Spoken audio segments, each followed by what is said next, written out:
নামের লাগলো আগুন আমার দেহ। একসঙ্গে ছড়াই হবে। দেখি কতজন হিন্দু ঠিক মায়ের প্রণাম মন্ত্র মায়ের মন্দিরে আসছে জানা আছে। হাত জোড় করুন, মায়ের মন্দিরের দিকে তাকান, মাকে স্মরণ করুন।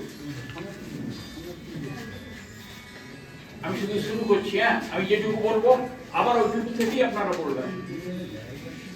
ওম সর্বমঙ্গল মঙ্গলে বলুন। ওম সর্বমঙ্গল মঙ্গলে শিবে সর্বার্থ সাধিকে শরণে ত্র্যম্বকে গৌরী নারায়ণী নমস্তুতে শ্রী শ্রী বিনাশারম সুরভিভূতে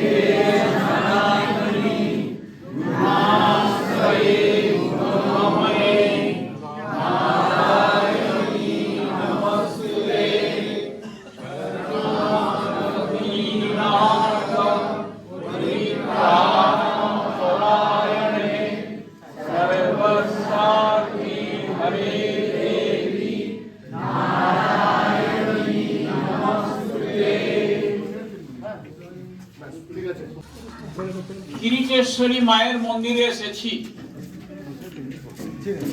51 পীঠের অন্যতম পীঠস্থান মায়ের এই মন্দির। লোকপ্রজ্ঞার একটি অনুষ্ঠান, লোকপ্রজ্ঞার অনুশাসন, সময়ানুবর্তিতা খুব বড় বিষয়। আধ্যাত্মিকতা, দর্শন, অনুভব এর সঙ্গে সঙ্গে সময়ানুবর্তিতা খুব গুরুত্বপূর্ণ বিষয়। সবগুলো আমাদের সময়ের হিসেবে বাঁধা আছে। 30 মিনিট লেটে আমরা চলছি, সেই জন্য খুব তাড়াতাড়ি এখান থেকে বেরিয়ে একটু এদিক ওদিক না করে গৌরহরি চক্রবর্তী যিনি এখানকার দুদিনের যা যা কিছুর সব মুখ্য দায়িত্বে রয়েছেন উনি যাবেন। ওইখানে মন্দিরের সামনে দাঁড়িয়ে আমাদের সম্মিলিত সামনে এটা দিয়ে ছবি তোলা হবে। ওইটা আপনারা এদিক ওদিক যেই থাকবেন না তার ছবিটা থাকবে না, তো সেই জন্যই ওখানে থাকবেন। তারপরে তাড়াতাড়ি গাড়িতে উঠবেন, আর কোনো দিকে না তাকিয়ে। আধ ঘন্টা দেরিতে আমরা চলছি, তাহলে ওখানে মহারাজ বেরিয়ে যাবেন। ওখানে যে প্রোগ্রাম, বড় প্রোগ্রাম রয়েছে সেটা অসুবিধা হয়ে যাবে। হ্যাঁ, সুতরাং এখানে এই মন্দিরের আমাদের পূজ্য পুরোহিত আমাদের পেছনে এসেছেন, অনুপ কুমার ভট্টাচার্য। যে গাড়িতে মানে উঠেছেন সেটা সেই গাড়িতে জানো, যিনি যে নাম্বারের গাড়িতে ছিলেন সেই নাম্বারের গাড়িতে উঠবেন, তাহলে কয়েকজন থেকে যাবে, এদিক ওদিক হারিয়ে যাবে, যাওয়া পরে মুশকিল হয়ে যাবে। ব্যাস, অনেক জায়গায় আমরা ঘুরে বেড়াই, বহুদিন ধরে, বহু ক্রস দূরে, বহু ব্যয় করে, বহু শ্রম করে ঘুরি। হ্যাঁ, হিসেব থাকা চাই। 51 পীঠের কটা পীঠে বড়হরির আগে পৌঁছতে পারলাম, দ্বাদশ জ্যোতির্লিঙ্গের কটা লিঙ্গ দর্শন করতে পারলাম, ওটা জীবনের হিসেব থাকার দরকার। বহু বনভোজন, বহু ফিরতে হয়, তা না হলে তো শূন্য পথে ফিরতে হয় অনেককে। এই হিসেব সকলের থাকা উচিত। এইসব জায়গায় এসে যেন এই চেতনাটা মনের মধ্যে আসে। এখন এখানকার পুরোহিত, সকলকে আমার নমস্কার। আমি আমার পরিচয়টা প্রথমে দিই। আমি এই প্রতিষ্ঠানের পুরোহিত অনুপ কুমার ভট্টাচার্য। ওনারা আমার কাছে এসেছেন কয়েকদিন আগেই, যে আপনাদেরকে সামান্য একটু বিবরণ দেওয়ার জন্য।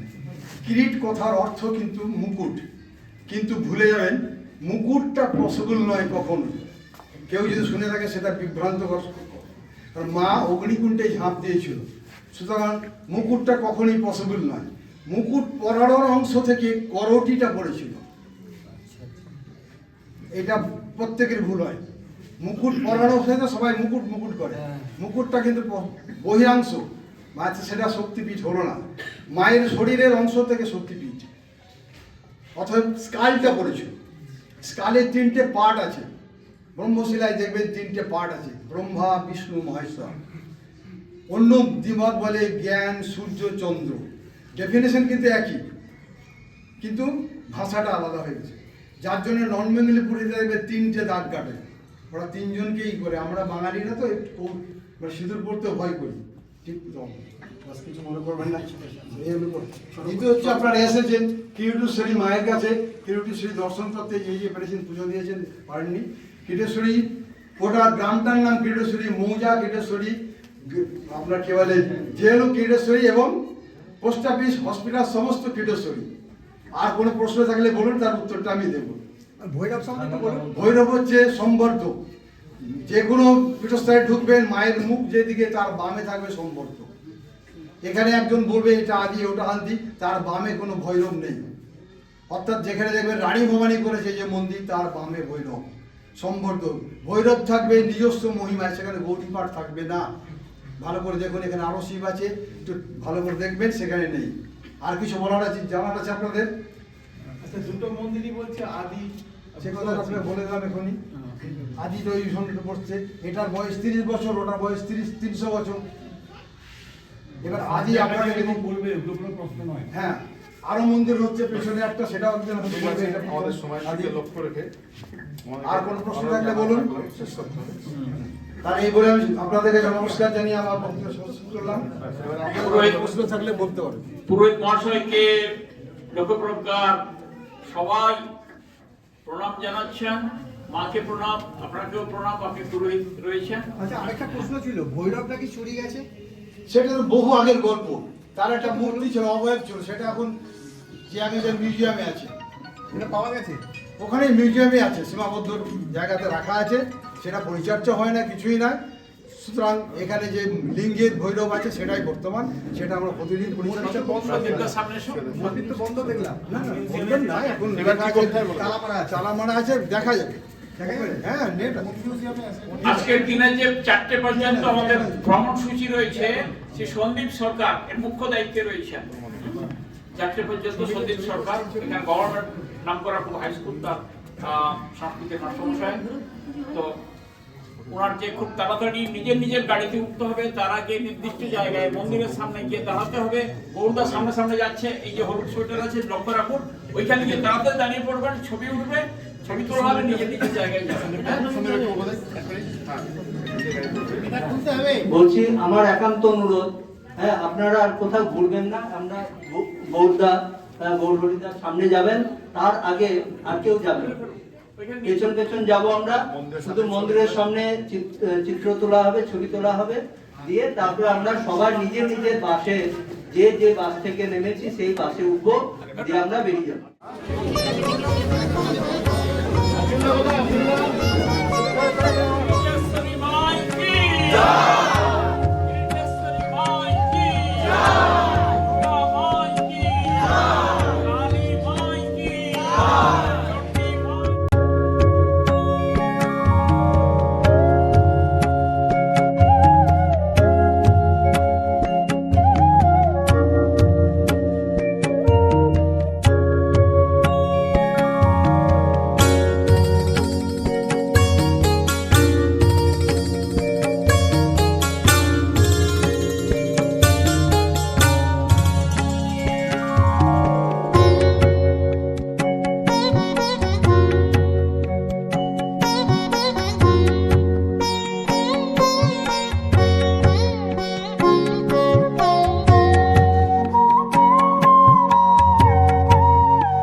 সাগরে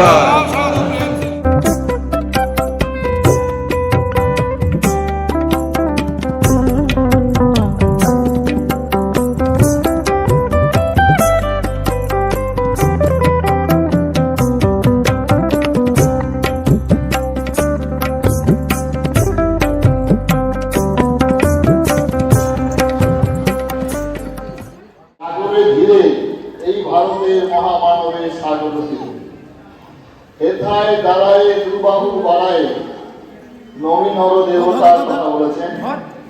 তাহার ছন্দে পরমানন্দে বন্দনা করি তারে, ধ্যান গম্ভীর এই যে হৃদয় নদী জপমালা ভিন্ন প্রান্ত হেথায়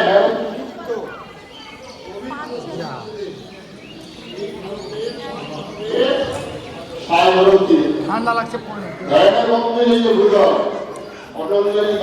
আপনারা জানেন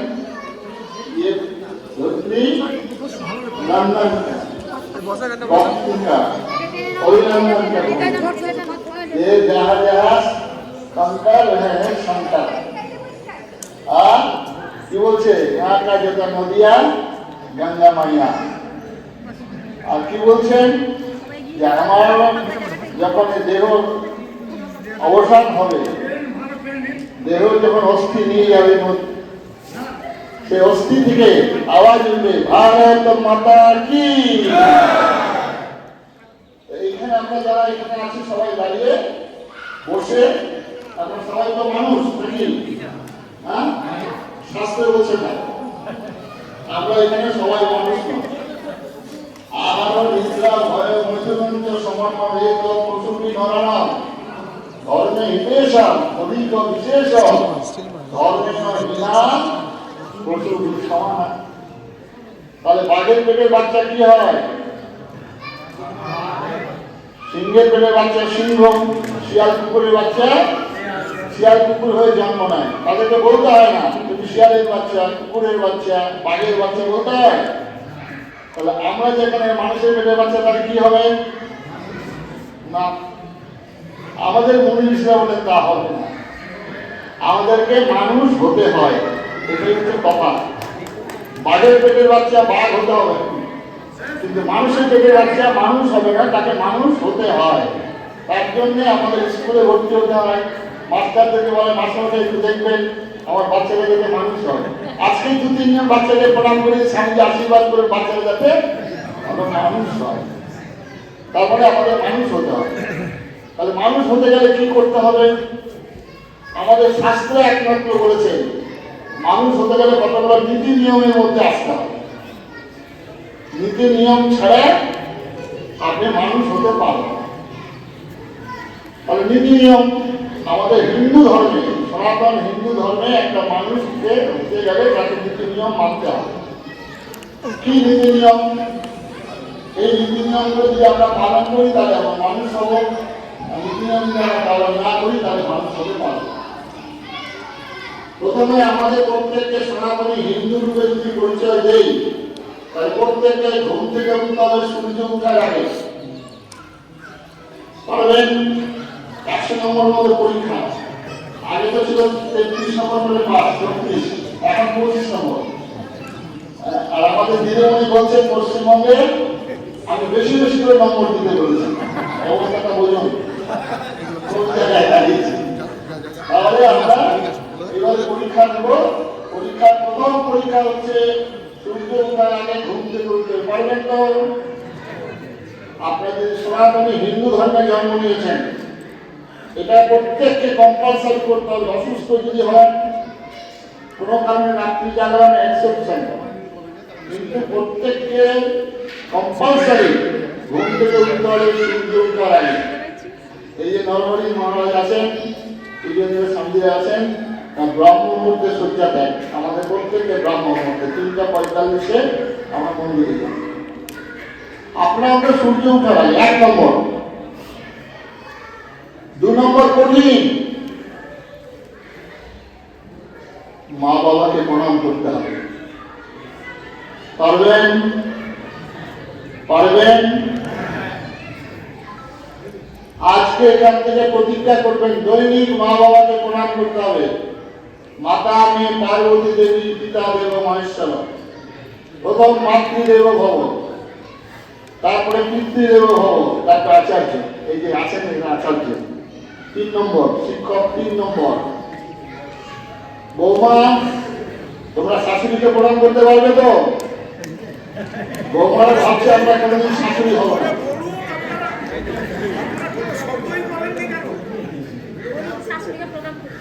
তাহলে শাশুড়ি মাকে প্রণাম করবে। এরপরে নিজের নিজের ঠাকুর, যারা যে ঠাকুরকে বিশ্বাস করেন, প্রত্যেকের বাড়িতে ঠাকুরের আসন রাখবেন। সেই ঠাকুরের আসনে আপনারা জল দেবেন, যার যেটা সামর্থ্য বাতাসা, সন্দেশ, নতুন দানা দেবেন, দিয়ে প্রদীপ জ্বালাবেন। প্রদীপ আছে তো? শঙ্খ আছে? শঙ্খটা জলতে ভালো করে ধরবেন, কারণ শঙ্খ ধরা যায়নি। আজকে এখান থেকে শুনে গিয়ে শঙ্খ বাজাতে হবে, ঠিক আছে? আর যারা বাংলাদেশের পূর্ববঙ্গে, তারা শঙ্খটা চেয়ে চলে এসছেন নিজের জীবন বাঁচাতে, তাহলে শঙ্খ বাড়িতে বাজাতে হবে। তারপরে তুলসী গাছ, এই গুরু আসনের সমস্ত জায়গায় দেখিয়ে তুলসী গাছে এখানে শঙ্খ বাজাবেন, ধুনো দেবেন, প্রদীপ জ্বালাবেন। তুলসীর মাহাত্ম্যের সীমা নাই। এখন যে আপনার তাজমহলের যে পলিউশন হচ্ছে, এই পলিউশনের জন্য জার্মানি থেকে বিজ্ঞানীরা এসে বলছেন পলিউশন কি করে তাজমহলের ডিসকালার হয়ে যাচ্ছে। বলছে একমাত্র তুলসী গাছ তার দিকে লাগাতে হচ্ছে। এবং মুসলিম একজন ডাক্তার, সে বলছে আমার বাড়িতে 4 জন মেম্বার, আমরা 5টা তুলসী গাছ লাগিয়েছি। তুলসী গাছ ডে নাইট অক্সিজেন দেয়। আপনাদের বাড়িতে যতজন মেম্বার, একটা বেশি করে লাগাবেন সমাজের জন্য, দেশের জন্য। ক্যান্সারে তুলসী পাতা ডেলি 2-4টে করে খেলে অ্যালজাইমার রোগ হবে না। তুলসী বহু গুণ, এই জন্য তুলসী গাছ যে বাড়িতে থাকে বজ্রপাত হয় না, বিজ্ঞানের পরীক্ষিত সত্য। তার জন্য প্রত্যেক হিন্দুর বাড়িতে তুলসী গাছ, আপনাদের বাড়িতে আছে, যদি না থাকে তাহলে তুলসী গাছের এইবার দিয়েই সংগ্রহ করা শুরু করুন। 3 নম্বর, 4 নম্বর খুব সহজ। পশ্চিমবঙ্গের দিদিমণির কৃপায় খুব সহজ। কোন প্রকার নেশা, কোন প্রকার জল খাওয়া যাবে না। যদি আপনি হিন্দু হন, যদি আপনি হিন্দু বলে পরিচয় দেন, তাহলে কোন প্রকার জল খাওয়া যাবে না। কি সাধু বাবা কি বলছেন? জলের আরেক নাম জীবন, জল না খেলে তো মানুষ মরেই যাবে। হ্যাঁ, আর আপনি কি বলছেন সাধু বাবা? যে জল খেয়ে আপনি রাজা হয়ে যাবেন। ঢুকুন, জল খাওয়া যাবে না। বুঝতে পারলেন তো? প্রত্যেকে এটা সংকল্প করুন। আজকে পবিত্র মন্দিরে দাঁড়িয়ে প্রতিজ্ঞা করুন। 5 নম্বর, আয় বুঝে ব্যয় করতে হবে। যেমন ইনকাম, তেমনি আপনাকে স্পিরিচুয়াল খরচা করতে হবে। আয় বুঝে ব্যয় না করলে কি হবে? ঋণ হবে, দেনা হবে। নরেন্দ্র দত্তের নাম জানেন? নরেন্দ্র দত্ত কার নাম ছিল? তার বাবার নাম কাছাড়া। বাঙালি হিন্দু আমরা। নরেন্দ্র দত্তের বাবার নাম চিন্তা করতে হচ্ছে, নাম বলে বিশ্বনাথ দত্ত। তিনি একজন লয়ার ছিলেন, প্রচুর টাকা রোজগার করেছেন। ব্যয়বহুল জীবনযাত্রার জন্য নরেন্দ্র দত্তরা পেট ভরে যেতে পারেন। নরেন্দ্র দত্ত বলতে তুই খেয়ে যায়, বলছে বন্ধুর বাড়ি নিমন্ত্রণ আছে। নরেন্দ্র দত্ত মিথ্যে কথা বলছে, কারণ আয় বুঝে দেয়। বামফ্রন্ট সরকারের সময় আমাদের কত ছিল ঋণ? হয় না, এখানে সব তো আমার পড়েই যাবে। It is knocking at my door. Rope is hanging. Over by head প্রায় 2 কোটি টাকা। এখন যিনি পশ্চিমবঙ্গের আমাদের দায়িত্বে আছেন তার নাম উচ্চারণ করার আগে হাত জোর করে প্রণাম করে নেবেন। সাক্ষাৎ মা সারদা আমাদের হচ্ছে 7,00,000 কোটি টাকা। এখন যে আমার একটা বোনের একটা শিশু জন্মগ্রহণ করবে ইস্পাত, সেই শিশুদের মাথার বোঝায় হবে ৭৮,০০০ টাকা, 78,000 rupees per head। আমাদের হিন্দু সংস্কৃতি যেটা আমাদের অর্থশাস্ত্র কৌটিল্য, সেখানে আছে 1 টাকা আয় করলে 10 আনা নিজের জন্য ব্যয় করবে, 4 আনা ভবিষ্যতের জন্য রাখবে। থাকলো কত? কি করবে? কীর্তন কি বলছে আমাদের চিন্তাধারা? প্রথম আপনার নিকট বাড়ির ভাই বোন আত্মীয় স্বজন তাদের মধ্যে যদি কোনো অভাবগ্রস্ত থাকে, তারপরে প্রতিবেশী, তারপরে গুরুধাম। 50 টাকা খরচা হলে গুরুধামের জন্য 50 পয়সা, 100 টাকা খরচা হলে গুরুধামের জন্য 1 টাকা। হ্যাঁ, এটা অবশ্যই রাখতে হবে, ঠিক আছে? আর লোক আয় বুঝে ব্যয় করতে গেলে লোক কমাতে হবে, মনের চাহিদাকে কমাতে হবে। মা সীতা বনবাসী গিয়েছিলেন, কে কে সাথে গিয়েছিল? দশরথ, কৌশল্যা, রাম। ও আমি তো রামায়ণটা ভুলে গেছি। কে কে? রাম, লক্ষ্মণ, সীতা। সীতার গিয়ে কি হয়েছিল? সীতা কি হয়েছিল? কেন শুধু শুধু হরণ হয়ে গেল? সোনার হরিণ, সোনার হরিণ হয় না। রামচন্দ্র বুঝাচ্ছেন স্বামী। লক্ষ্মণ বাধ্য হলেন, এমন ভাষা ব্যবহার করলেন যখন লোভ হয়, সেই লোভটাই যদি পূরণ না হয়, ছোট ছোট বাচ্চারা দেখবেন খেলনাতে, ট্রেনে, বাসে না দিলে বাবা চোখে চশমা ফেলে দিচ্ছে, কলম ফেলে দিচ্ছে। গীতার কাছে ক্রোধান ভবতী সন্মহ, সন্মহা স্মৃতি বিভ্রম, স্মৃতির বংশাত বুদ্ধি নাশ, বুদ্ধির নাশা ক্রমশ। তাই বলেছিল সীতা। লক্ষণ তখন লক্ষণ রেখা দিল। আজকে আমাদের হিন্দু মা বোনেরা লক্ষণ রেখা মানছে না। খবরের কাগজে, টিভিতে, সর্বত্র খালি আমাদের হিন্দু মা বোন, তার মধ্যে বাঙালি বেশি।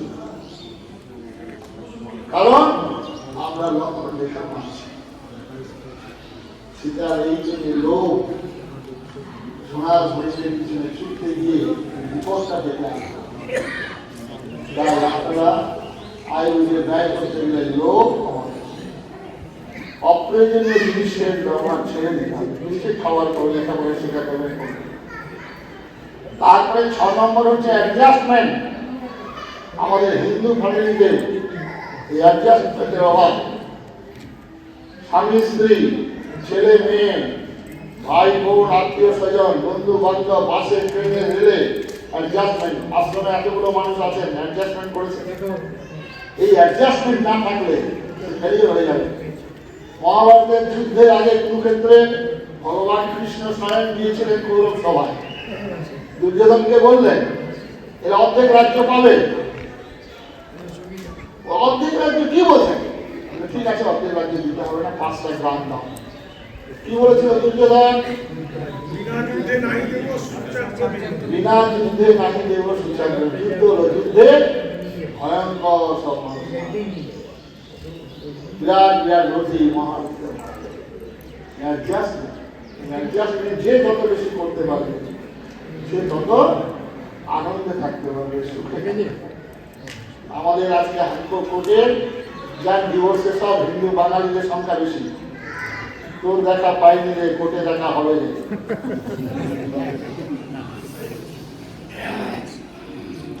এরপরে হচ্ছে সব থেকে মুখের ভাষা। সত্য কথা করতে বলে উল্টা মানে গায়, এমন ভাবে দৈনিকতা যেন লেগে থাকে গায়।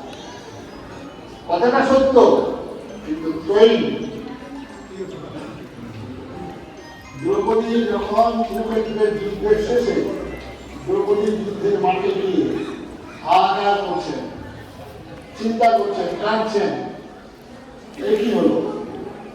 শিয়াল, কুকুর, শকুন, কাক উঠছে, অসময় মায়েরা কাঁদছেন, বোনেরা কাঁদছেন, কৃষ্ণ হাজির হলেন। দ্রৌপদী, তুমি অসময় এখানে কেন? তখন কৃষ্ণকে বলছেন, তুমি এর জন্য দায়ী, তুমি সর্বশক্তিমান, তুমি ভগবান, তুমি ইচ্ছা করলে এটা করতে পারতে, তোমার ইচ্ছা ছাড়া গাছের পাতা হবে না, তোমার ইচ্ছা ছাড়া ধূলিকণা হবে না। তখন কৃষ্ণ অনেকক্ষণ শোনার পর মুচকি এসে বললেন, এই কুরুক্ষেত্রের যুদ্ধের জন্য দায়ী অনেকটাই তুমি, ৮০ ভাগই তুমি, তোমার দোষ। হ্যাঁ, আমার দোষ, আমাকে ওখানে উলঙ্গ করতে চাচ্ছিল, আমাকে এই করলো ওই করলো, সেগুলো হলো না। তখন কিন্তু বলছে, প্রথম তুমি ভুল করেছো স্বয়ংবর সভা। স্বয়ংবর সভায় যদি তুমি বলতে এখানে বংশ পরিচয় নিয়ে প্রবেশ করতে হবে, তুমি কোন বংশের রাজপুত্র, তোমার বংশ পরিচয় ছাড়াই স্বয়ংবর সভায় অংশগ্রহণ করতে পারো। যদি লেখা থাকতো তাহলে কর্ণ প্রবেশ করতো না। ওটা তো আধ্যাত্মিক, প্র্যাকটিক্যাল এখন ওসব বেশি আধ্যাত্মিক চিন্তাধারা করবে না।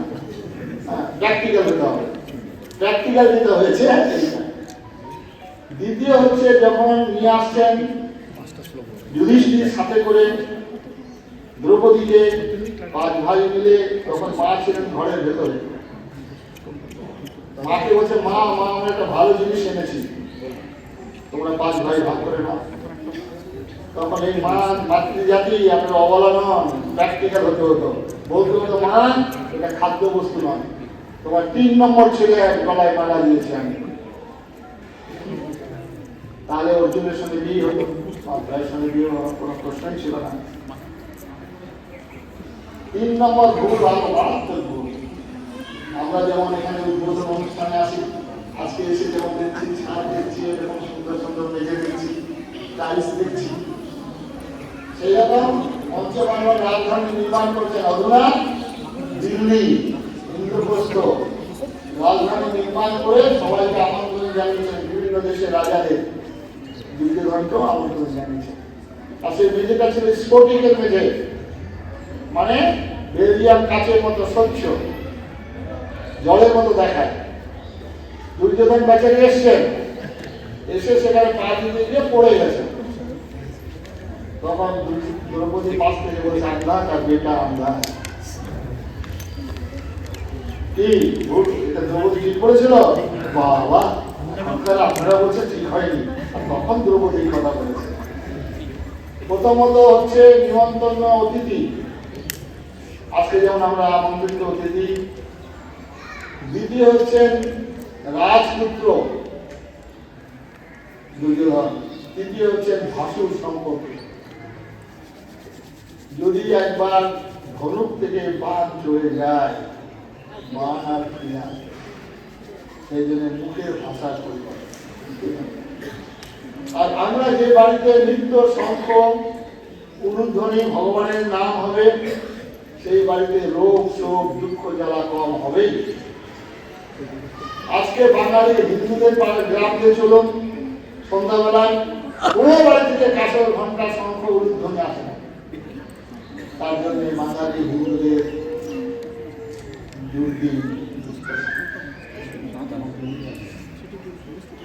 প্রত্যেকের বাড়িটা পরিবর্তন করতে হবে। আজকে গিয়ে বাড়িতে রং মিস্ত্রি ডেকে সব দিন সাধারণ করবেন। হ্যাঁ, কি পরিবর্তন হবে? প্রত্যেকের বাড়িতে ঠাকুরের আসন, নিত্য পূজা পাঠ। আর একটা জিনিস, প্রত্যেকের বাড়িতে সকালবেলা ঘুম থেকে বৌমা একটা লাঠি দাও, লাঠি নিল, একটা প্লাস্টিক দাও নিল, গেল মর্নিং ওয়াক, তার বাড়িতে ফুলের ডাল দিচ্ছে। এই হচ্ছে আমাদের হিন্দু। কোনো বাড়িতে ফুল গাছ লাগাবে না, আমরা ফুল দেই ঠাকুরের চরণে, ফুল লাগাবেন, ফুল গাছ লাগাবেন, ছাদের উপরে টবে দোকানে ফুল, চন্দ্র আমাদের গেঁদা ফুল, আর টবের প্রচুর পরিমাণে হয়, এগুলো বেশি যত্ন করতে হয় না মায়ের দ্বারা।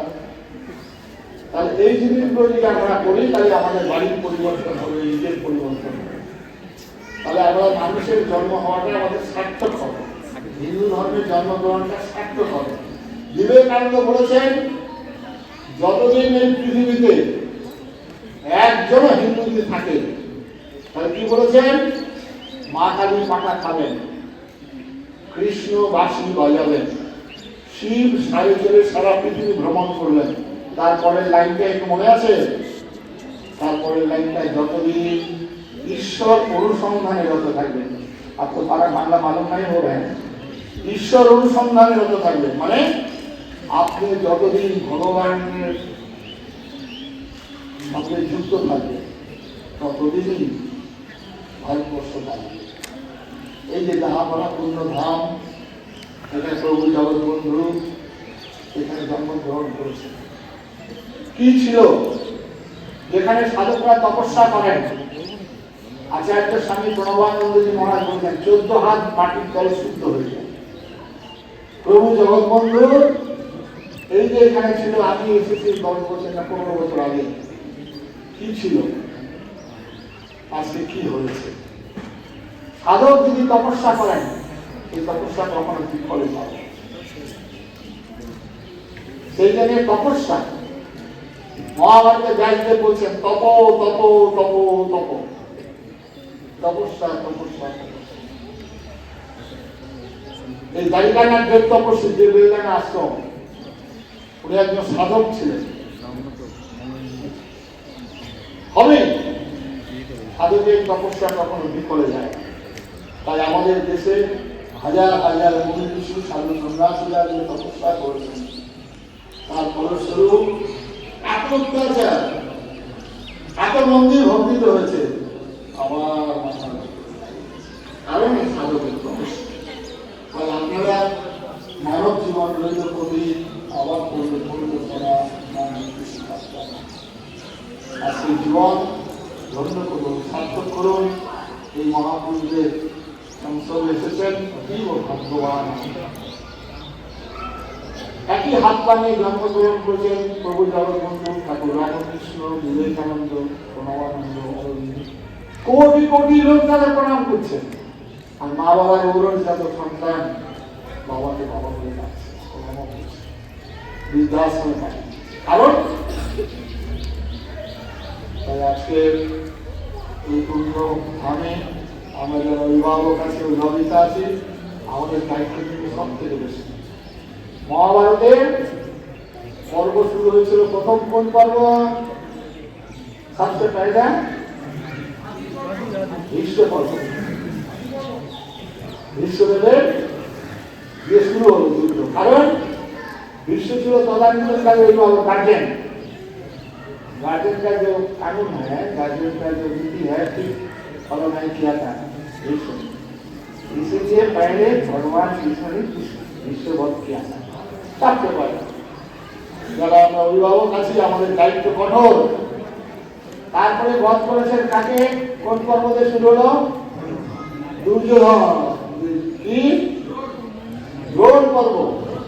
দ্রোণাচার্য ছিলেন আমাদের শিক্ষক, শিক্ষকের দায়িত্ব পালন করেননি, তাই পশ্চিমবঙ্গের শিক্ষা দপ্তরটা সব জেলে ঢুকে গেল। শিক্ষক যদি ঠিকমতো দায়িত্ব পালন করতেন, তার রেসপন্সিবিলিটি শিক্ষকের, তিনি পালন করেন, যার জন্য দুর্যোধন দুঃশাসন তৈরি হয়েছে। তার জন্য ভগবান কৃষ্ণ পরবর্তী বিশ্ব পর্বের পরই দ্রোণাচার্য পর্ব। তাই আমরা যারা এখানে অভিভাবক আছি খুব চিন্তা করবেন, সচেতন হবেন। ছেলে মেয়েকে মানুষ করা খুব কঠিন ব্যাপার। আমাদের শাস্ত্রে বলছে 5 বছর পর্যন্ত লালন পালন করুন এবং 10 বছর তাকে তাড়না তারয়ে রাখতে। 1600 বর্ষ বন্ধু মিত্র বলা আছে। 16 বছর বয়সের পর কোনো ছেলে মেয়েকে হবে না। ছেলে হলে বাবাকে বন্ধুর মতো মিশতে হবে, মেয়ে হলে মাকে বান্ধবীর মতো মিশতে হবে। আর মা বাবাকে অনেক ত্যাগ স্বীকার করতে হবে, প্রচন্ড ত্যাগ স্বীকার করতে হবে আমাদের ছেলে। আর আপনাদের সবার উদ্দেশ্যে আমি শ্রদ্ধা জানিয়ে আজকের এই পবিত্র ধামে, এই পুণ্য ধামে আজকে আমরা এই সংকল্প গ্রহণ করলাম যে আমরা এবং মানুষ হব। তাদেরকে হিন্দু আছে, বিবেকানন্দ ঠাকুর রামকৃষ্ণদেবের কাছে গিয়েছে, রবীন্দ্রনাথ তত্ত্ব, ঈশ্বর আছেন তিনি, ঈশ্বরকে দেখা যায়, ঈশ্বরের সঙ্গে কথা বলা যায়। দুটি প্রশ্নের উত্তর আমরা সবাই দেব, কিন্তু তার প্রশ্ন ঈশ্বরের সঙ্গে কথা বলা যায় এটা আমরা বলতে পারি। তো রবীন্দ্রনাথকে বললো যা মায়ের কাছে তুমি যা চাইবি তাই করো।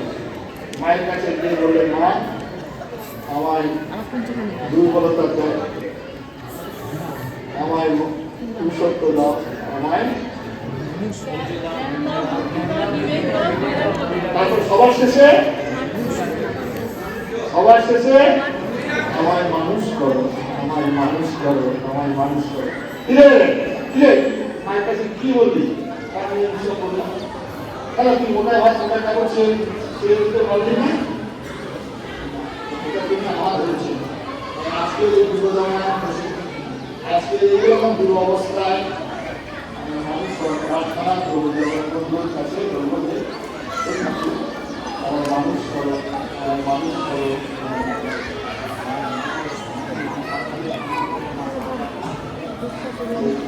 আমরা নমস্কার জানাচ্ছি। মাননীয়রা আমার পাশে রয়েছেন, ছোট্টবেলা থেকে জীবনযাপন করছেন, তাকে দুটি কথা বলে আমাদের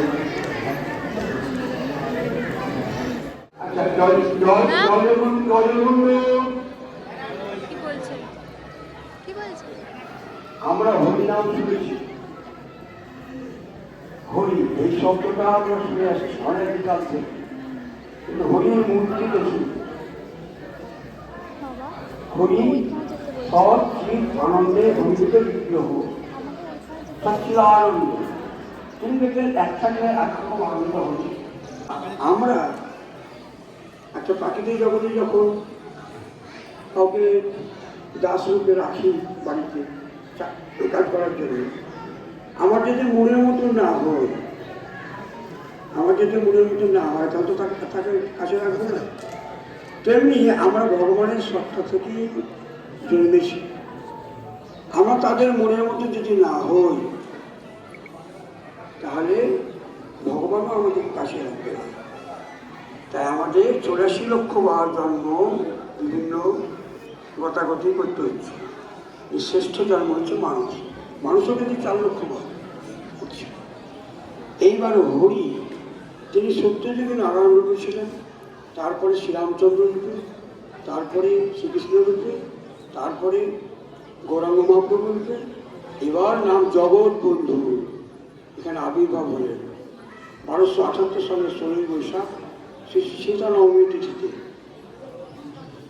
আবির্ভাব কেন হলেন আর বারে বারে কেন আসছেন, আমরা তাকে ভুলে গেছি।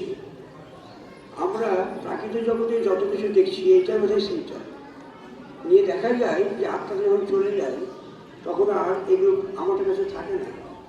তাহলে প্রকৃতপক্ষে জানতে হবে যে আমি কে, আমি কার। আত্মাটা আমি যেটাই বলছেন আমি ঈশ্বরের অংশ, মানে তারই সত্তা। তাহলে আমরা তত্ত্বটা অমৃত পুত্রা, সেই গুণটা আমাদের আছে। যেমন সূর্যের সব কিছু আছে, কিন্তু মেঘে যখন ঢাকা থাকে, কুয়াশাতে যখন ঢাকা থাকে, কিছুই বোঝা যায় না, কিন্তু আছে। মেঘ সরলে, কুয়াশা সরলে আমাদের সূর্যকে দেখা যায়, তখন সূর্যের সব কিছু বোঝা যায়। তেমনি ঈশ্বরের সত্তাটা আমাদের মধ্যে আছে। এইটি আমাদের মেঘরূপ মায়া আর আমাদের কুয়াশা, এটা ঢাকা আছে। এই মেঘরূপ মায়া আমাদের কুয়াশা যখন কাটবে, তখন আমার স্বরূপ জানি যে আমি যে সেই ঈশ্বরেরই সত্তা, ওইটুকু আমার আছে। ঈশ্বর কেমন, তাই মানুষের রূপে আমাদের কাছে মাঝে মাঝে এসে দেখে যান, শ্যামচন্দ্র যখন এলেন এইভাবে পিতৃভক্তি মাতৃভক্তি প্রজাশ্রম রাজকার্য পরিচালনা অনেক কিছু দেখে গেলেন। এইবার সংসার ধর্ম বড় ধর্মের নামে জেনে রাখলাম, কিন্তু অর্থটা নিজের মনে মতো করলেন। সর্বমান সঙ্গ সর্বমান শ্রেষ্ঠ শ্রেষ্ঠ সঙ্গ যিনি করেন তিনি সংসার শ্রেষ্ঠ সঙ্গ যিনি করছেন তিনি। এবার সংসার করতে করতে আমাদের নিজের মনে মতো চলতে লাগলাম। তার জন্যে আমরা চলেছিল পরে যে যন্ত্রণা সেটা ভোগ করতে লাগলাম। কিন্তু আমি তো আনন্দ সত্তা সবসময় আনন্দ চাইছি, কিন্তু আনন্দ পাচ্ছি না। ঠিক মানে জ্ঞান, যার জ্ঞান ঊর্ধ্বমুখী সে ঊর্ধ্ব আনন্দে আসে, সে নিম্নমুখী সে নিম্ন আনন্দে আসে। তাহলে সচ্চিদ আনন্দ, সত্তা কোনো নষ্ট হবে না, সে জ্ঞান আর আনন্দ, এইটাই আমাদের প্রত্যেকের। ভগবান দেখিয়ে গেলেন গোলকে ছিলেন ভগবান, তিনি একতত্ত্ব দৈব রাধাকৃষ্ণ রূপে এলেন। রাধারানী ভক্তের ভূমিকা, কৃষ্ণ ভগবানের ভূমিকা। রাধারানী অপূর্ব আনন্দ করছে কৃষ্ণকে নিয়ে, ভক্ত অপূর্ব আনন্দ করছে ভগবানকে নিয়ে। রাধারানী বলছেন চোখের পলক যদি না দিতে, চোখের পলকে এক যুগের মতো প্রিয় হবে, চোখের পলকে এক যুগের মতো প্রিয় আসছে। তাই কি আস্বাদন করছে না ভক্ত ভগবানকে কি আস্বাদন করছে? এই বিতরিতে রাধা প্রবোধন গৌর পরবর্তী দিনাতে গৌরাঙ্গ গোকুল পেয়ে এলেন। এবার পৃথিবীতে যত আছে রঘুরাজি গ্রাম সর্বত্র প্রচারিত হবে ভগবান নাম, সে হরিনাম যে প্রচার হবে। তো একতত্ত্ব হরি নিতাই গৌরদ্বৈত শিবার গধর পঞ্চতত্ত্ব নিয়ে হরিনাম প্রচার করতে লাগলেন।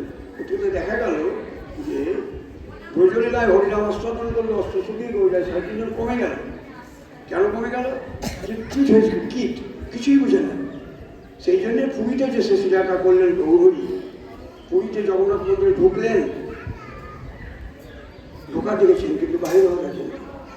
গৌরের ইচ্ছা লাগলো আরো বেশি করুণা নিয়ে, আরো বেশি শক্তি নিয়ে জগতে আবির্ভাব হবো। তাই জগন্নাথ মন্দিরে ঢুকলেন, ঢোকা দেখলেন গৌরী, কিন্তু বাইরে দেখেনি। জগৎ সব মিলে গেলেন, তবে আলিঙ্গনাবদ্ধ হবে। জগন্নাথ কৃষ্ণ গৌর মিলিত তনু প্রভু খুব সুন্দর আবির্ভাব পয়েন্ট এইটা। যে দেখছেন আমরা যেখানে বসে আছে ওইখানেই প্রভু আবির্ভাব হয়েছে 1278 সাল করে হয়েছে। এইবার যেখানে ভগবান কথা সেখানে গোলকে আবির্ভাব স্থানটাও অভিন্ন গোলক। এবার ডাহাপাড়া গ্রাম, তার জন্যে ভগবানের জন্মস্থানকে ধাম বলা হয়। যেমন নবদ্বীপে আবির্ভাব, অযোধ্যায় আবির্ভাব হলেন অযোধ্যা ধাম। তারপরে পুরীতে, তারপরে মথুরায় আবির্ভাব হলেন, বৃন্দাবনে আবির্ভাব হলেন বৃন্দাবন ধাম, মথুরা ধাম। নবদ্বীপে আবির্ভাব হলেন নবদ্বীপ ধাম। তেমনি এটা ডাহাপাড়া ধাম, ভগবানের জন্মস্থান আবির্ভাব স্থান ধাম। গ্রামের নাম ডাহাপাড়া, তাই ডাহাপাড়া ধাম। আর প্রভু জগৎবন্ধু ছিল নাম, ওই জন্য অনেকে আবার জগৎবন্ধু ধাম বলে। এইখানে আবির্ভাব হয়েছে। তো প্রত্যেক জায়গাতে ভগবান মাকে কাঁদিয়েছেন। রামচন্দ্র লীলাতে কৌশলা মাতাকে দিয়েছেন, তারপরে কৃষ্ণ লীলাতে দেবকী মাতাকে দিয়েছেন, গৌর লীলাতে শশী মাতাকে দিয়েছেন। এবার নিজের মা বাবাদের 14 প্রভু যখন 14 মাস বয়স, যখন তাকে হচ্ছে জগতে যখন 14 মাস বয়স, তখন ওনার মা নিত্যলোকে গেলেন বাবাজি। আরো 3 মাস, 9 মাসের নাম তার নামে ক্ষমা। এই পৃথিবীটা ছিল যেখানে গ্রামাস করতে মহিলা 9 মাস তার নামে ক্ষমা। উনি আরো 3 মাস লালন পালন করেছিলেন। 17 মাস, মানে প্রায় 1.5 বছর বয়সে ওপার বাংলায় যায়। তাই লীলাক্ষেত্র তখন একটাই ভারতবর্ষ ছিল, ওপার বাংলায় লীলাক্ষেত্র। মাঝে মাঝে তিনি এসছেন। এইবার প্রভু একবার দীর্ঘ বছর পরে এলেন, আসার পর এটা জঙ্গলা কেন্দ্র হয়ে গেছিল। এবার বহরমপুর থেকে 60-70 জন ভক্তকে নিয়ে উনি একবার এলেন। আসার পর 4 বার পরিক্রমা করলেন, 4 বার পরিক্রমা করে দাঁড়িয়ে গেলেন, বলে এইটা আমার জন্মস্থান, এইটা আমার সুতিকা ঘর, নিজেই নির্ধারণ করছেন। আর বাবরি মসজিদ আর রাম জন্মভূমি দ্বন্দ্ব ছিল। তারপরে কেউ বলছেন কংসের কারাগারে, কেউ বলছেন গোকুলে, আবার নবদ্বীপে যেমন কেউ বলছে এবার, কেউ বলছে মায়াপুর ওইবার। এবার প্রভু নিজের জন্মভূমি 4 বার পরিক্রমা করে ওখানে দাঁড়িয়ে গিয়ে তখন একটা দাঁড়িয়ে বৃক্ষ ছিল, মানে ডাইনিং ঘর।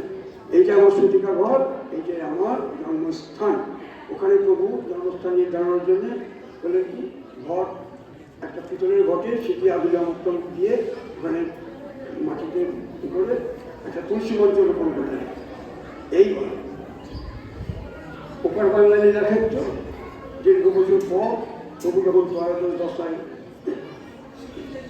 করলেন, তখন আমাদের গুরুদেব শ্রীপদ কুঞ্জদাসজি উনি দেখলেন যে জন্মস্থানটা তো এইভাবে থেকে গেল, তার জন্যে উনি ওপার বাংলা থেকে এলেন।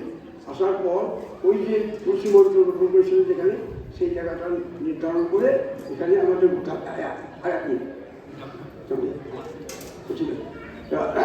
তুলসী মঞ্চ যেখানে ছিল সেই জায়গাটাকে নির্ধারণ করে আমাদের গুরুদেব শ্রীপদ কুঞ্জদাসজি ওই পিছনে যে মন্দিরটা দিচ্ছেন ওটা গুরুদেবের মন্দির, ওখানে মন্দির প্রতিষ্ঠা করে। প্রথমে ঘরের চাল দিয়ে খুঁটি টুটি দিয়ে তারপর 1336 সালে একটা পাকা মন্দির হয়, 1336 সালে। আর এটা 1407 সালের নবকলেবর এই বড় মন্দির দেখছেন, 1407। এইটা হচ্ছে ডাহাপাড়া ধাম, প্রভুর জন্মস্থান, আবির্ভাব ভূমি। এইটাই এখানে কার্য সবাইকে উদ্ধার করবে। উদ্ধারটা কি আমাদের স্বরূপ জাগরণ। যেমন একটু আগে আমাদের সকলের পরিচিত কার্তিক মহারাজ দ্বারা উনি বললেন যে বিভিন্ন জীবের, ওটাকেই ছাগলের বাচ্চা, ওটাকেই অমুকের বাচ্চা, তেমনি আমরা মানুষের। এবার আমাদেরকে মানুষ করতে নিয়ে মানুষ হতে গেলে অনেকগুলো দরকার, সেটা হচ্ছে তত্ত্ব কথা, আত্মজাগরণ, আত্মতত্ত্ব। তাই প্রভু যখন শুরু করছেন, মুখে আমার তত্ত্ব বুঝতে পারে না, অজ্ঞানের হরিভক্তি হয় না, তোমাকে যোজনা করে ছাড়িও না। পরে কেন কৃষ্ণ ভক্তি শিক্ষা করে, তাই যদি না হলে করিয়া কি করে? আমরা জাগতিক জগতে যত কিছু পড়াশোনা করছি, যত কিছু করছি, এগুলো নিজে বেঁচে থাকার জন্য। কিন্তু আমি যার যে আমার তার সঙ্গে একবার কথাও হলো না, তাহলে পশুপক্ষ তো বেঁচে থাকে, আমিও তো বেঁচে থাকি। পার্থক্য তখনই হবে যখন তিনি থাকবেন, আমরা থাকবো, অনন্ত ব্রহ্মাণ্ডে সবাই থাকবে, সবাই থাকবে, যত যত দেখছেন সবই থাকবে। তাই প্রভু জগৎবন্ধু সুন্দর এবার এসে মূলে হাত দিয়েছে কি আত্মসূচিতে গোপুরক্ষায়, গোপুরক্ষায় গৃহসূচি, গৃহসূচিতে গ্রামসূচি, গ্রামসূচিতে দেশসূচি, দেশসূচিতে জগৎসূচি, জগৎসূচিতে চতুর্থ ভবনসূচি, কি কি উদাহরণ তথাই মহাধন। আমি যদি সূচি সুন্দর হই, বাড়িটা সুন্দর হবে, গ্রামটা সুন্দর হবে, দেশটা সুন্দর হবে, চতুর্থ ভবন সুন্দর হবে। তাই এই সমস্যায় আমাদের ঢাকা আছে, সেটা কি? সেটা হচ্ছে কি যে আমাদের স্বরূপ বিস্মৃতি। ওই শব্দে মুহূর্ত মুখ্যতম সর্ব অমঙ্গল হয়, প্রেম দিয়ে হয় মন। অমঙ্গলটা কি আর মঙ্গলটা কি জানতে হবে? অমঙ্গল ভগবতের স্মৃতি, আর মঙ্গল ভগবত স্মৃতি। তাই যাই ভগবত স্মৃতি যার আছে, যেমন সাধু মহাপুরুষদের, যেমন সবাইকে নিয়ে থাকে, বিশ্বজগতে সবাইকে ভালোবাসে এবং মানুষকে না, সবাইকে ভালোবাসে। তাই প্রভু জগৎবন্ধু সুন্দর এসেছেন মহোদ্ধরেলায় সবাইকে উদ্ধার করবে, মানে আমাদের স্বরূপ জাগাবে। আমি সেই শরীরে সত্তা। তাই এবার আর 2 মিনিট কথা বলে শেষ করি। সেটা হচ্ছে কি আত্মা সম্বন্ধে আমরা জানি।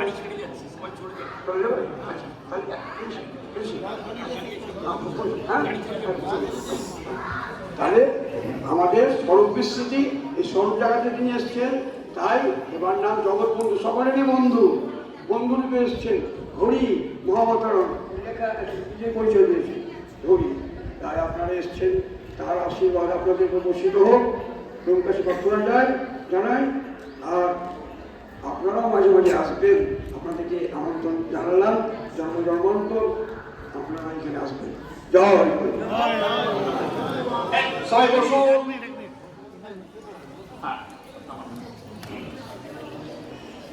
আমরা একটি আন্তর্জাতিক খ্যাতিসম্পন্ন প্রতিষ্ঠানে ত্রাণ কেন্দ্রে অবস্থান করছি।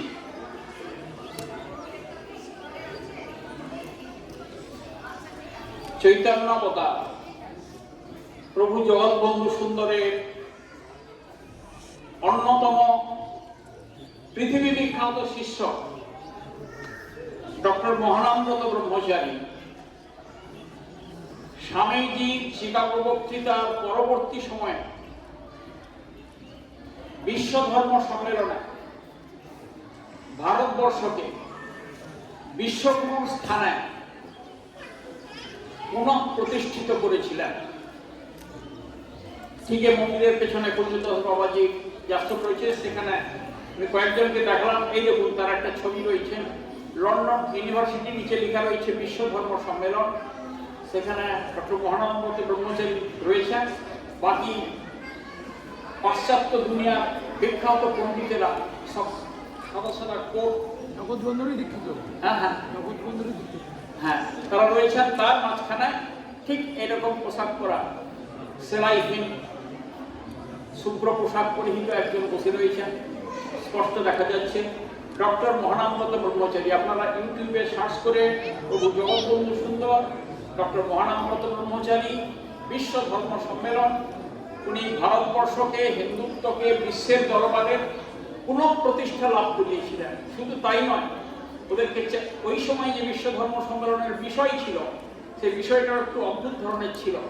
বিজ্ঞান এবং প্রযুক্তির আলোকে পৃথিবীতে সমস্ত মৌলিক ধর্মমতের সিদ্ধান্তের এবং পদ্ধতির পরিবর্তন প্রয়োজন। আর শেষ বক্তা ডক্টর মহানন্দ ব্রহ্মচারী, তিনি সবাইকে বিজ্ঞান এবং যুক্তি দিয়ে প্রতিষ্ঠা করিয়েছিলেন। তোমাদের যদি পরিবর্তনের প্রয়োজন হয়, আমরা তোমাদেরকে সেটা বলে দেবো, শিখতে হবে আমাদের কাছে। তোমাদের সকলের পরিবর্তন রয়েছে, আমরা হচ্ছি সনাতন, আমরা নিত্য নূতন, আমরা চিরপুরাতন, আমরা শাশ্বত। সুতরাং পরিবর্তনের প্রয়োজন নাই, বিজ্ঞানকে অগ্রগতির জন্য আমাদের কাছ থেকে শিখতে হবে। এটা উনি প্রতিষ্ঠা করিয়েছিলেন। ওনার যে বইগুলো রয়েছে, 5 বছর বিদেশে ওনার এই বিষয়ের উপরে বক্তব্য ছিল। বইগুলো বোধহয় এখানে পাওয়া যায়, তো বাংলা ভাষাও এখন লেখা হয়েছে, আপনারা পেয়ে যাবেন।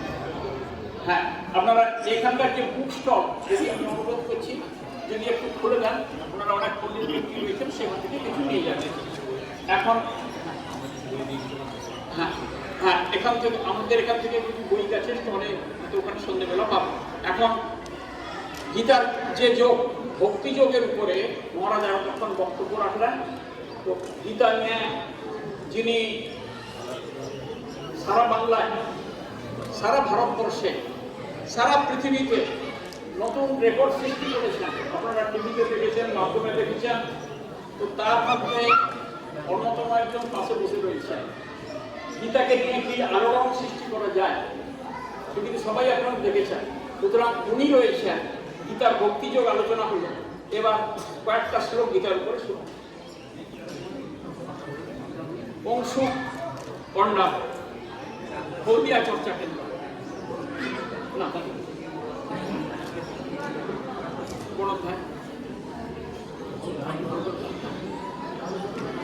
নমস্কার।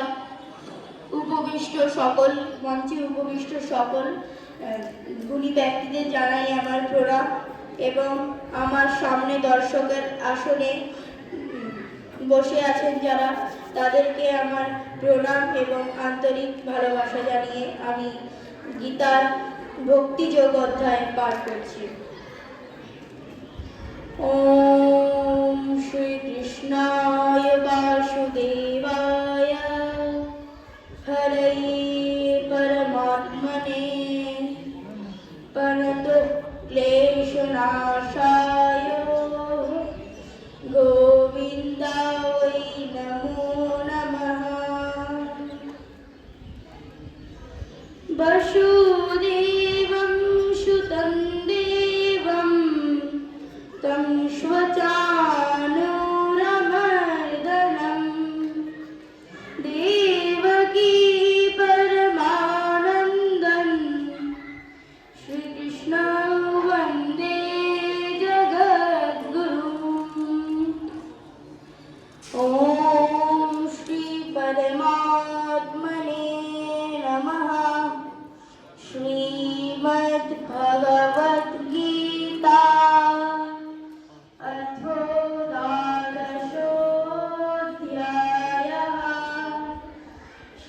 श्रीभगवानुवाच एवं शततयुक्त्वा ये भक्त्यास्तं पर्युपासते ये चाप्यक्षरमव्यक्त्वं तेष्वं के योगवित्तमः श्रीभगवानुवाच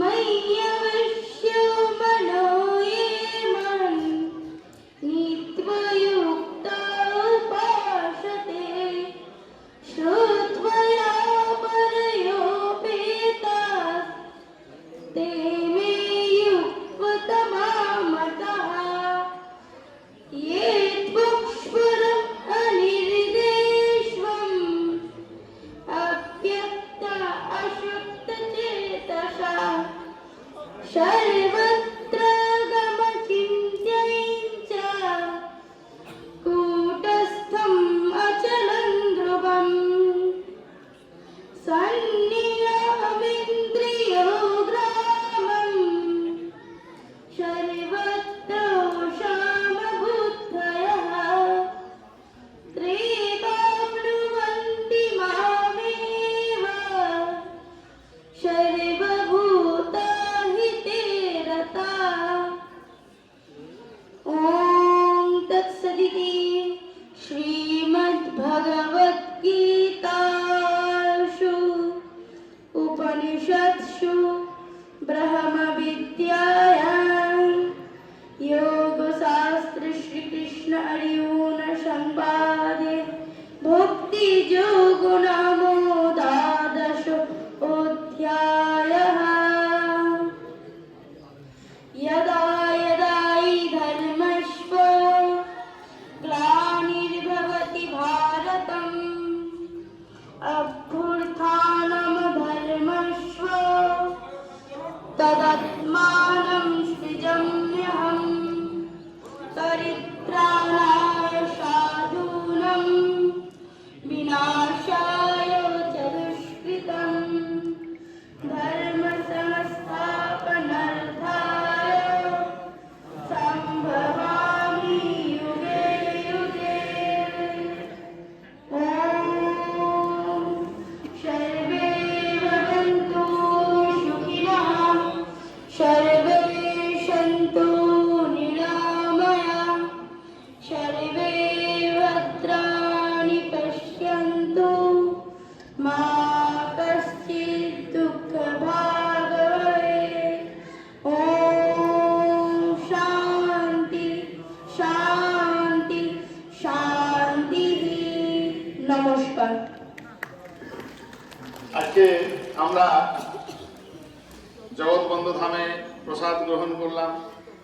অনেক অমৃত বাণী আমরা সংগ্রহ করলাম। এবার মাননীয় সুনীলপদ গোস্বামী মহাশয় একটু আমাদের সামনে কৃতজ্ঞতা জ্ঞাপন করবেন।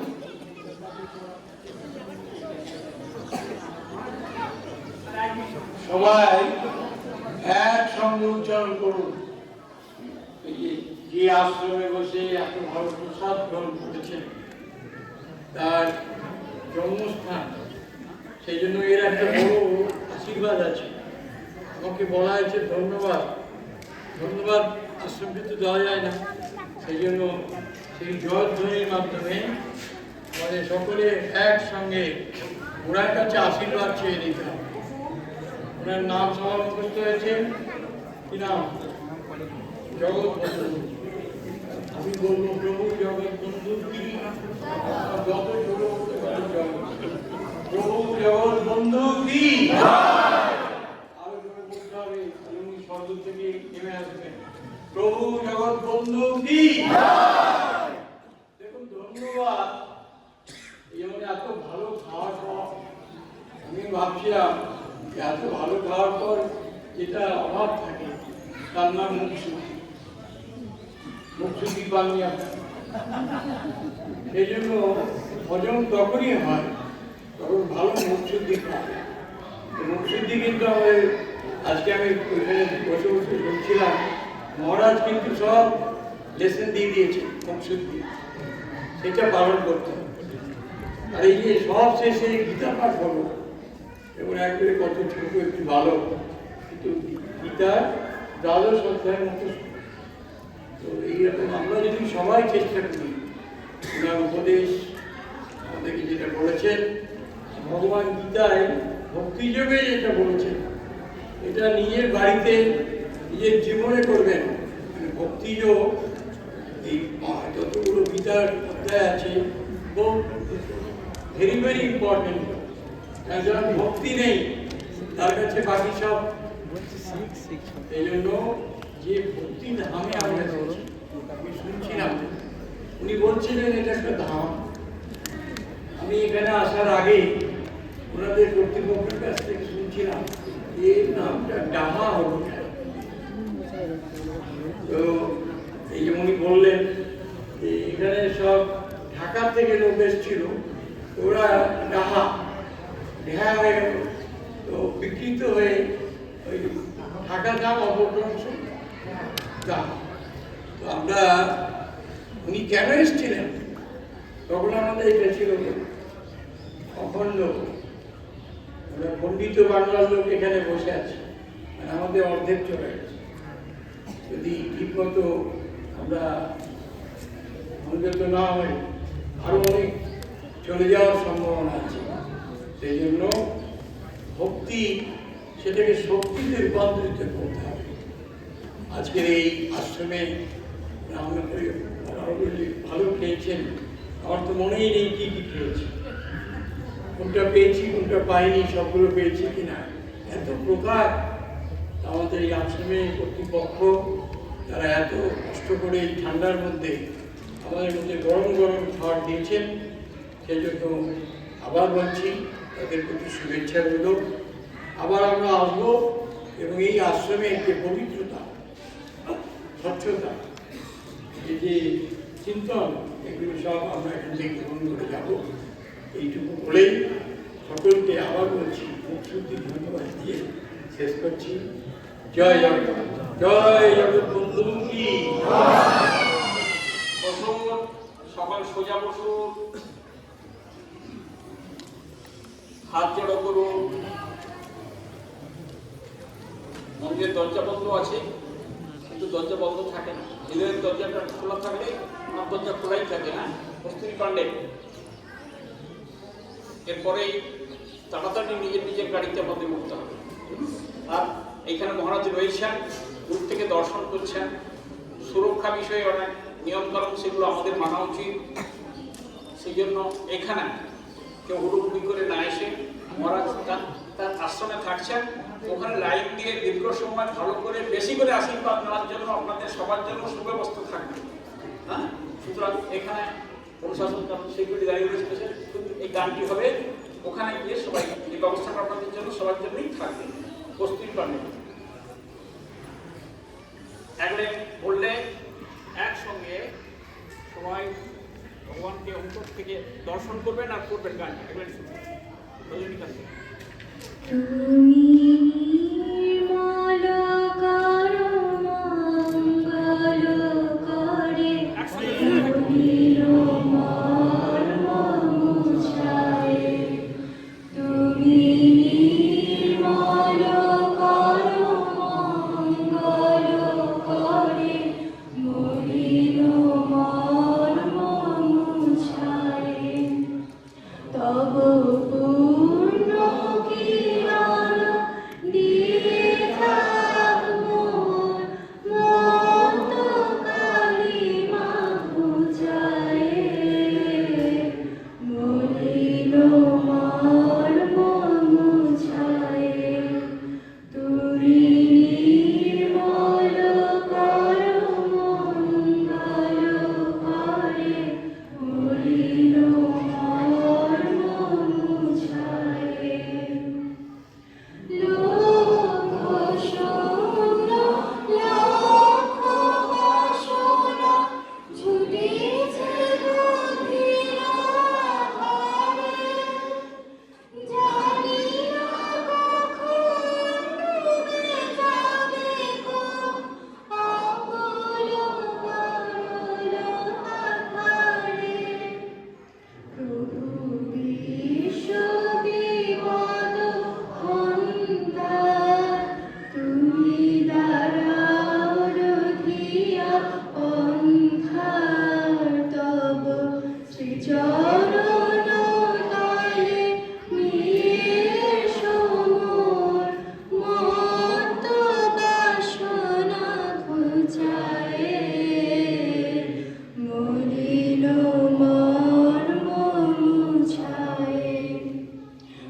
নির্মল করো মঙ্গল করে মলিন মর্ম মুছায় আছো অনল নীলে চিরমভনীলে ভোর সলিলে গগনে আছো বিলতায় জলধিরবা শশী তারকায় তপনে আমি নয়নে বসন বাঁধিয়া বসিয়া ধারে মরি গো কাঁদিয়া আমি দেখি নাই কিছু বুঝি নাই কিছু দাহে দেখায় বুঝায় মলিন মর্ম মুছায় তুমি নির্মল করো মঙ্গল করে মলিন মর্ম মুছায়। নমস্কার। জয় ভগবান শ্রীকৃষ্ণ চৈতন্য দেব কি। এবার আস্তে আস্তে উঠে নিজের নিজের নাম্বার দেখে যে যার বাস সেই বাসই বসবেন, যেন ভুল করবেন না। মহারাজের দর্শন সবাই ওখানে পাবেন, আনন্দের সঙ্গে বেশি সময় ধরে আসেন।